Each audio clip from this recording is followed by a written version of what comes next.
हे भावुक क्षण आहे। मोदीजींना पंतप्रधान करण्यासाठी अजून 7:10 झाली आहे आणि जवळपास प्रत्येक बूथला 80 ते 100 लोक हे रांगेत उभे आहेत। हे स्पष्ट आहे लोकांमध्ये मोदीजींना पुन्हा पंतप्रधान बघण्यासाठी मोठा उत्साह आहे।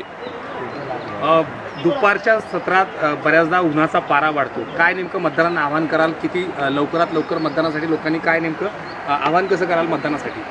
हे दृश्य पाहून वाटतच नाही त्यांना मतदान करावं लागेल। ऊन चढेल त्याचा आधीच जवळपास 30% मतदान संपून जाईल असं चित्र इकडे दिसतोय।